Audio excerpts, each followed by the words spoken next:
So this is my 2014 MacBook Air, and I've loved this MacBook Air since the day it was given to me by my mom. But I think it's time to move on. Henceforth, this is my M1 MacBook Air.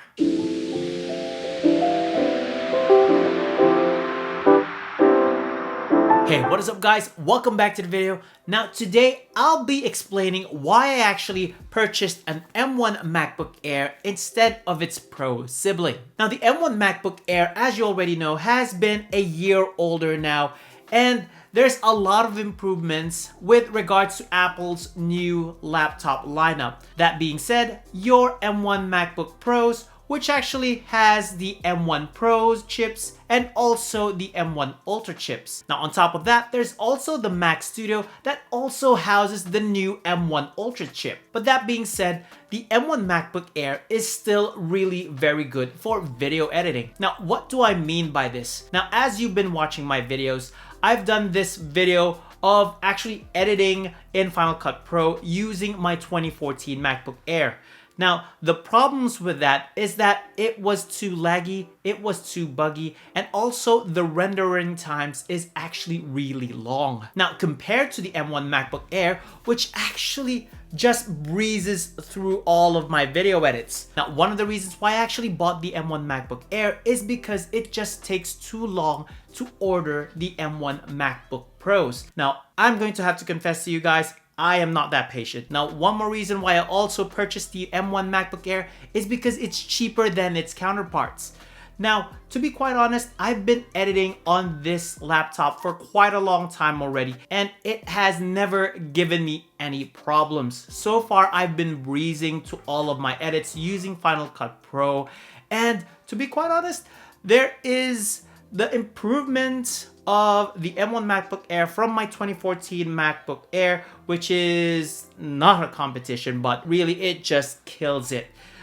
Its rendering times are actually triple faster than my 2014 MacBook Air, if that makes any sense to you guys. And also with the M1 MacBook Air that I purchased, which is actually 16 gigabytes of RAM, that has 8 gigabytes of CPU and 8 gigabytes of GPU as well, and also has a 1 terabyte of storage. You can pretty much buy this type of MacBook Air online on any other store, whether it's eBay, Amazon, or whether it's on Best Buy. You can actually buy this readily available to you instead of just buying, you know, those MacBook Pros.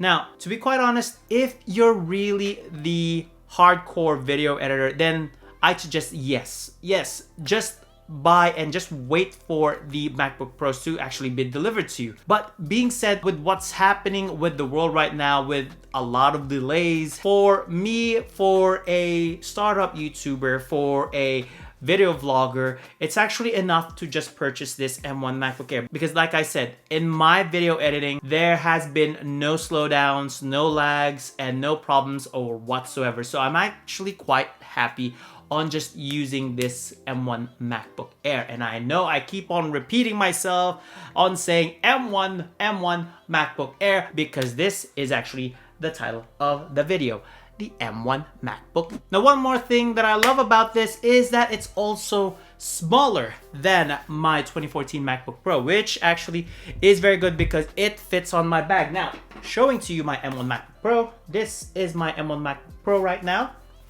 As you can see, it has all of those wonderful battle scars right there. Now, comparing this to the M1 MacBook Air, which, as I can show it to you right now, as you can see there, it's not actually a competition. The M1 MacBook Air is smaller than my 2014 M1 MacBook Air.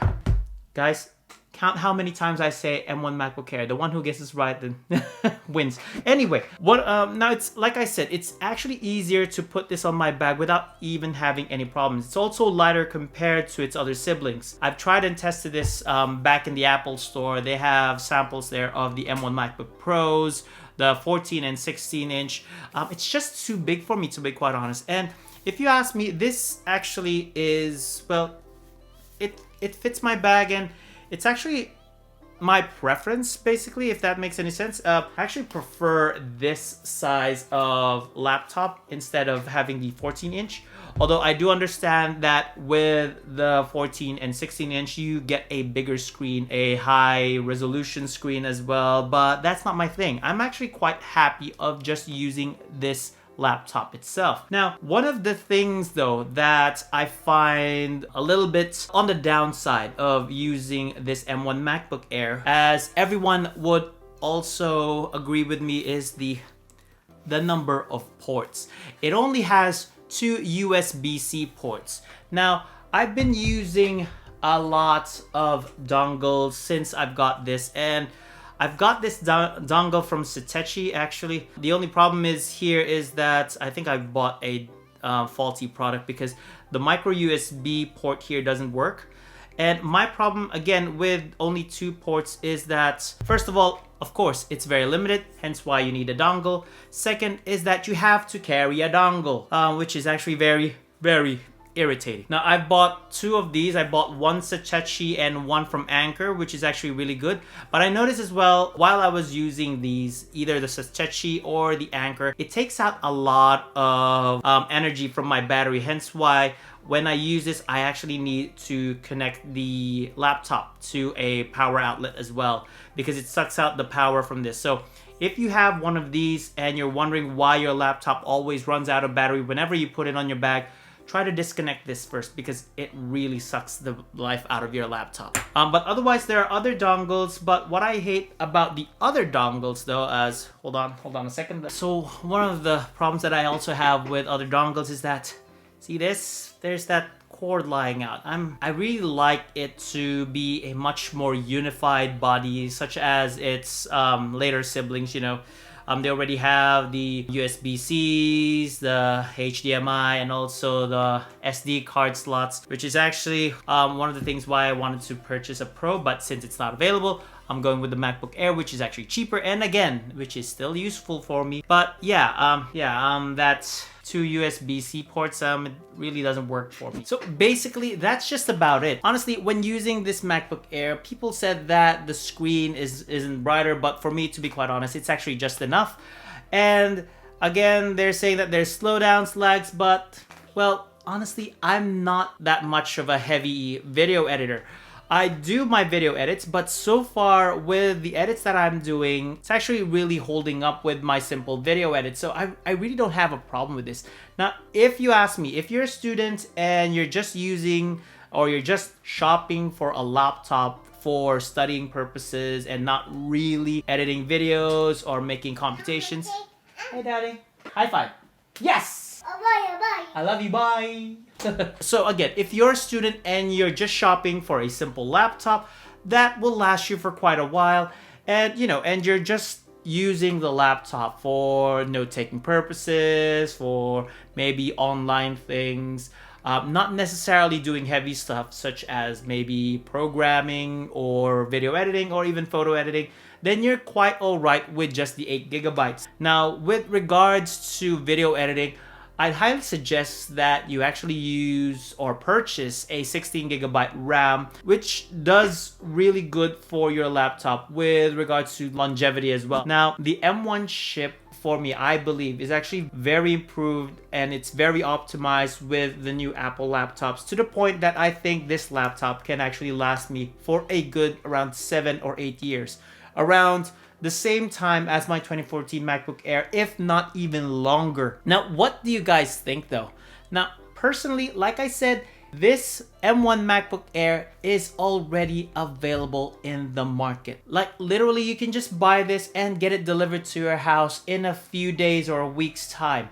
So, if you can't wait and you're looking for a very stable laptop and you're actually just starting up your video editing prowess, or just making simple video edits. Now again, I've been doing a lot of videos and using this laptop for video editing, and so far, to be quite honest, I actually didn't experience any slowdowns. Now take note, I am using Final Cut Pro, which is optimized for Apple laptops, basically.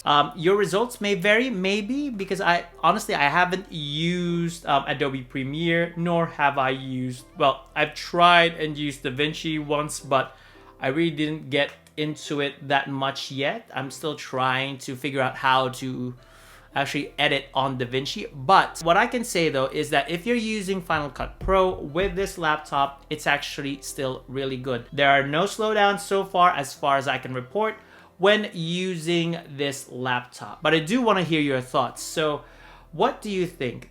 Do you think you can still wait for the Apple Pro lineup to come at your doorstep, or would you rather just buy a readily available 16GB, 1TB storage of M1 MacBook Air that could actually not only save you money, but also save you the time of waiting? Anyways, guys, thank you very much for tuning in. If you like this video, hit that like button, subscribe, and also, if you feel like it, hit the bell icon for any more future notifications. Until then, I'll see you all on the next vid.